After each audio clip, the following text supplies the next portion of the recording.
Masyarakat di Pulau Bintan membutuhkan perhatian Gubernur Kepri dalam hal pelayanan air bersih, khususnya di Tanjung Pinang yang selama ini menjadi keluhan warga, serta persoalan listrik karena masih tergantung ke Kota Batam. Anggota DPRD Kepri, Rudi Chua, mengatakan saat ini kondisi pipa PDAM Tirta Kepri, khususnya di sepanjang kilometer 6 sampai dengan 10, sudah berusia puluhan tahun itu sering terjadi kebocoran, hingga mengganggu kenyamanan masyarakat sebagai pelanggan. 17.000 itu yang bisa betul-betul lancar itu 13.000. Sementara jumlah kediaman, rumah, kantor, dan sebagainya di Tanjung Pinang ini berkisar hampir 50-60 ribu rumah. Artinya belum sepertiga yang mendapat cakupan air bersih. Kita bersyukur 3 tahun ini betul-betul hujan. Dan kita belum mengalami musim kering. Saya ingat 2 bulan lalu Pak Jokowi pernah mengingatkan setelah musim hujan akan datang musim kering. Ya, itu belum diantisipasi. Kondisi kalau ketersediaan waduk kita ini yang ada di Tanjung Pinang sekarang, Saipulai maupun di Gesek, kalau 2-3 bulan tidak hujan itu kering total. Karena dia sifatnya tak ada hujan. Jadi betul-betul mengandalkan air hujan. Nah, kalau misalnya terjadi musim kering, ini akan sangat-sangat memprihatinkan. Ini dari segi ketersediaan air. Nah, segi pelayanan yang ada sekarang ini kan kita ketahui pipa yang ada di kilometer 6 sampai 10 itu karena pelebaran jalan sekarang terletak di tengah-tengah jalan. Nah, akibatnya di tengah-tengah jalan ini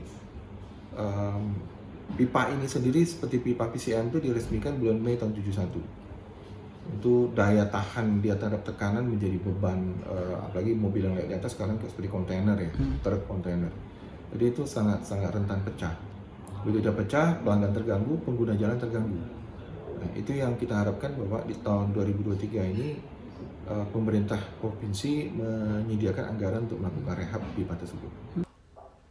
Menurut Rudi, setelah disampaikan masukan kepada Pemprov Kepri dan setelah dilakukan pengecekan, akhirnya Gubernur Kepri bersedia menambah anggaran untuk rehab pipa PDAM di kilometer 6 sampai dengan 10 Tanjung Pinang sebesar 17 miliar untuk tahun 2023 mendatang.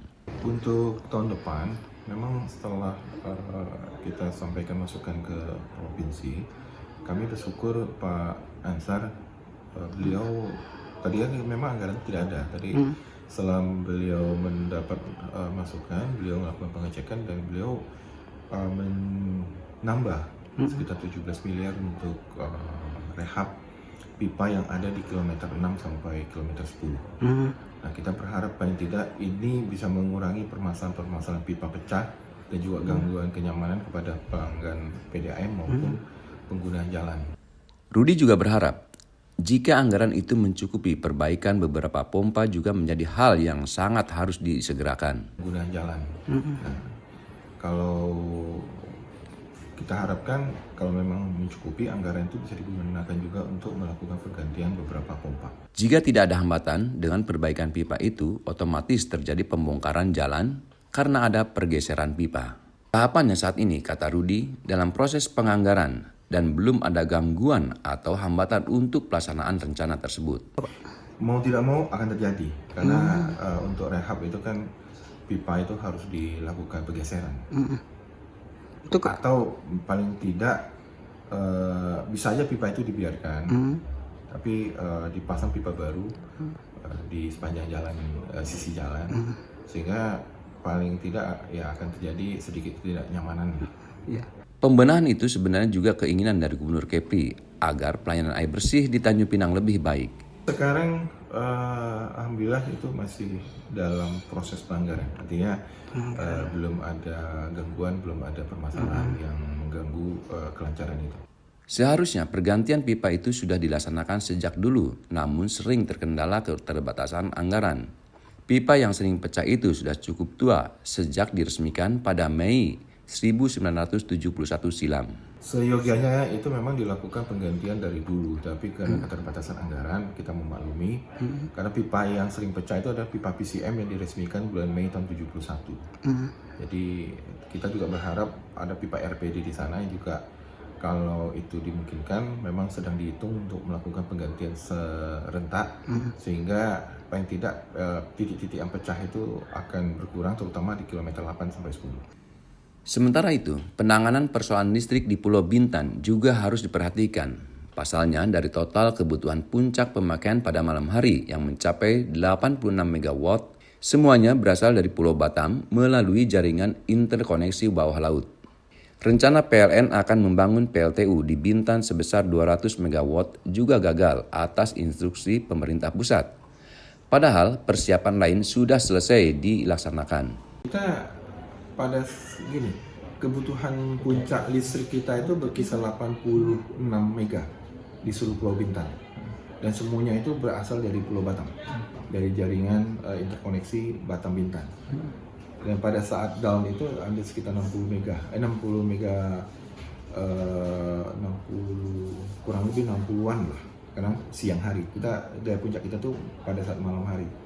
Nah, kalau ini begitu ada permasalahan di jaringan tengah menengah, jaringan tinggi menengah kita terganggu, kita pasti akan terputus total. Ya, ini sebenarnya tidak terlalu bijak.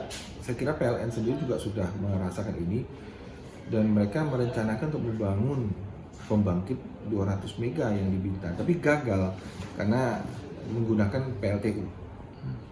Persiapan pencarian lahan dan sebagainya sudah dilakukan dan itu dianggarkan oleh PLN pusat. Nah, dengan setelah pemerintah dalam hal ini karena masalah hijau biar tidak mencemari lingkungan, PLTU kan dibatalkan. Nah, akibatnya rencana pembangunan PLTU di Pulau Bintan ini jadi batal. Ini yang perlu menjadi perhatian juga. Menurut Rudi Chua, karena Tanjung Pinang sudah nyaman mendapat supply listrik dari Batam, membuat pihak PLN tidak menyediakan cadangan yang cukup.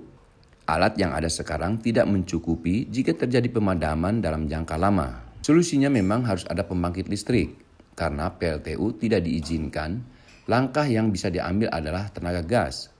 Sementara itu, di Batam terdapat pipa gas yang melintas ke Singapura. Agar masalah interkoneksi itu juga rentan gangguan. Jadi kalau misalnya kabel bawah laut, kita jangan sampai seperti Jawa Madura yang pernah kabelnya terputus, itu bisa berminggu-minggu gelap gulita.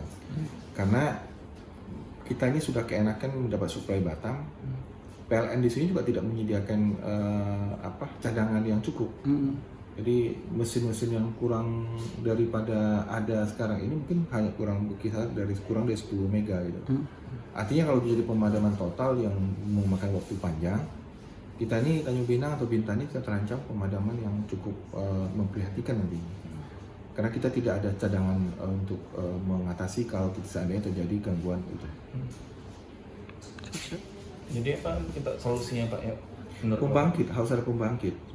Kita sudah coba bicarakan, salah satu karena PLTU sekarang diharamkan atau tidak boleh lagi, mau tidak mau harus gas.